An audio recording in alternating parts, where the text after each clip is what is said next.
país procura avançar, possuir a tecnologia de ponta, conquistar um lugar no chamado primeiro mundo, mas não consegue se livrar dos reflexos da pobreza. Manaus é um bom exemplo. Nós temos na Zona Franca de Manaus a convivência com as condições de vida que não são aquelas de quem tem um parque eletroeletrônico como esse nosso aqui. Ou seja, no Japão, na Alemanha, nos Estados Unidos, onde tem um parque desta forma implantado, as pessoas não continuam vivendo como no século passado. Ou jamais estariam ameaçados de uma epidemia de cólera.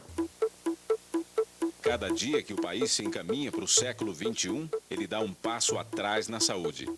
O passo mais recente e mais dramático foi a entrada da cólera, que da costa peruana do Pacífico atravessou os Andes e chegou ao Brasil. No extremo norte do país, às margens do rio Solimões, o vibrião colérico escolheu um lugar longínquo para se instalar, mas que para muitos é a porta de entrada do país. 3 nações se encontram aqui: Peru, Colômbia e Brasil. E nesta tríplice fronteira, a cólera escolheu justamente a mais carente, a ilha de Santa Rosa, em território peruano. Somente nesta casa, montada num flutuante, foram registrados 4 casos. Outros 3 habitantes da ilha também ficaram doentes. Aqui não existe saneamento.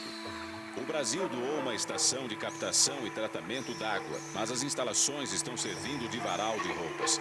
Quando lá estivemos, ela não estava em operação. Apenas um pequeno posto médico com pouca infraestrutura funciona em Santa Rosa.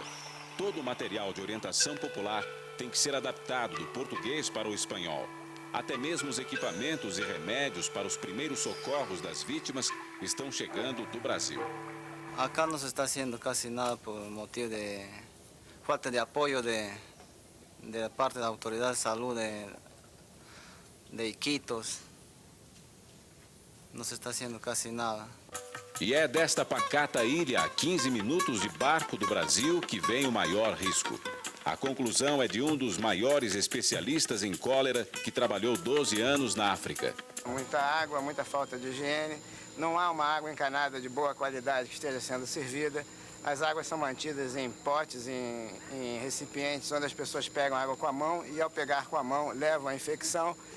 E está muito próximo, né, de várias localidades brasileiras. Então, eu acho que efetivamente representa um foco permanente de ameaça para a invasão da cólera no lado brasileiro. Do outro lado do rio estão Letícia, na Colômbia, e Tabatinga, no Brasil. 2 cidades interligadas por uma única avenida. No pequeno porto de Tabatinga, chegam diariamente viajantes do interior do Peru e da própria Amazônia brasileira. Com medo da vigilância sanitária, muitos barcos que aportavam no Brasil estão ancorando em Santa Rosa. De lá, os passageiros vêm em pequenos barcos, estas voadeiras que cruzam o rio diariamente. Aqui o porto se confunde com a feira. E os igarapés, onde a menina passa o tempo e a garotada toma banho, é o mesmo igarapé que serve de rede de coleta de esgoto de Tabatinga. E o que é pior, a estação de captação de água está instalada a poucos metros. Além do óleo queimado da termoelétrica de Letícia, a água está afetada pelos dejetos de Letícia e Tabatinga. O ideal seria mudar o local de captação, mas o governo optou em mandar aumentar a cloração da água. Só que isto nem sempre funciona. A COSAMA diz que a água está sendo clorada, mas há um problema nos motores da COSAMA. Tem lugares da cidade que não recebe água, que não chega água. Estraga um motor, uma turbina, e aí fica uma semana sem receber água. 2 centenas de latrinas estão sendo instaladas pela Fundação CESP, algumas residenciais e outras públicas. O trabalho se concentra no bairro da Portobras, onde foi registrada a maioria dos casos brasileiros de cólera. A feira foi outro local escolhido, só que lá não existe torneira com água corrente para a lavagem das mãos. E depois de fazer suas necessidades, os feirantes voltam a fazer o bife ou a raspadinha de gelo com xarope, aumentando ainda mais o risco de ampliar a contaminação. Em Tabatinga, o esgoto corre a céu aberto, em valas, até encontrar o igarapé mais próximo. E nem toda a população tem água encanada. Não tem condições de fazer um programa de saúde pública, porque o básico seria o saneamento. E vocês podem ver aqui que o esgoto corre a céu aberto. Não temos 1 metro de esgoto na cidade.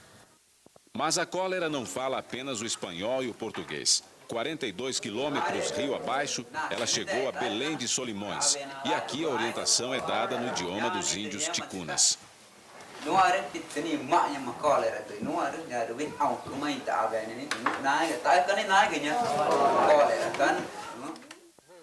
Esta comunidade indígena teve que enfrentar a cólera e por pouco não perdeu um dos filhos do terceiro capitão da tribo. Aí ele começou, naquela hora que ele começou, ele foi, vomitou, ele cagou, se sujou todo. Começou naquela hora, até amanhecer o dia. Então nós levamos para o Tabatinga, mas nós saímos aqui 11 horas, nós chegamos no Tabatinga, parece que é 4 horas da tarde, Tabatinga. Aí nós levamos para o hospital, lá ele fez o exame, aí ele disse que pode ser aquele doença, né? Mas aqui, a exemplo de Tabatinga e de outras milhares de Tabatingas que o país possui, o esgoto vira pátio de diversão da garotada e fonte de alimentação para animais domésticos. A casa de farinha está próxima aos banheiros. E como no início do século, a população ainda inocente não acredita que a água ou mesmo o homem branco possam ser os agentes que transmitem as doenças. Eu estou pensando, parece que, através de, não sei se de peruano, assim que o pessoal fala, né? Mas ninguém sabe. Acho que não, porque doença vem pelo ar, né? Em Tabatinga existe um hospital da guarnição do Exército. O hospital foi todo preparado para enfrentar a doença. Mas como em qualquer lugar do país, há filas e diversas endemias para serem tratadas. O medo da direção do hospital é que com o período de seca, um surto venha a eclodir. Com toda certeza haveria necessidade de tratamento a nível de domicílio, principalmente dos casos mais brandos, e reservaríamos a hospitalização apenas para os casos mais graves. É no laboratório preparado no hospital que se constata uma triste coincidência. Os testes para a identificação do vibrião colérico, quando positivos, assumem uma face bem brasileira.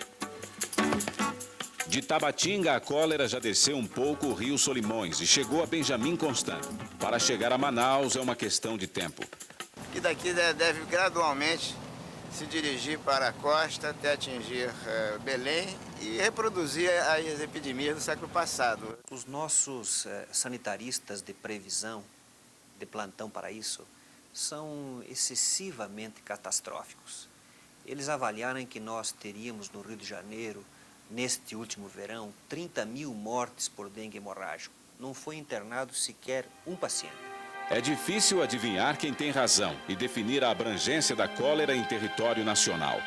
O certo, contudo, é que o país está longe, segundo os especialistas, de cumprir uma promessa feita à Organização Mundial de Saúde. Saúde para todos os brasileiros até o ano 2000.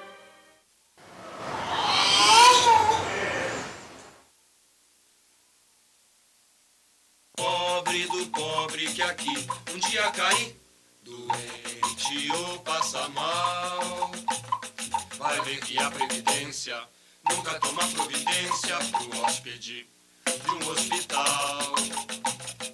E se ele for pra emergência, vai ter que ter paciência pra não perder o juízo, pois ele deita na maca, aí que a vida desata, visitas só no funeral.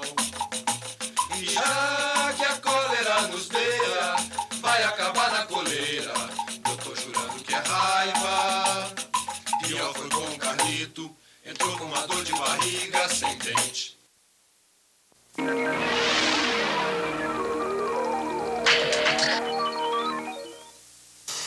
Estação Ciência, um oferecimento Fundação Banco do Brasil.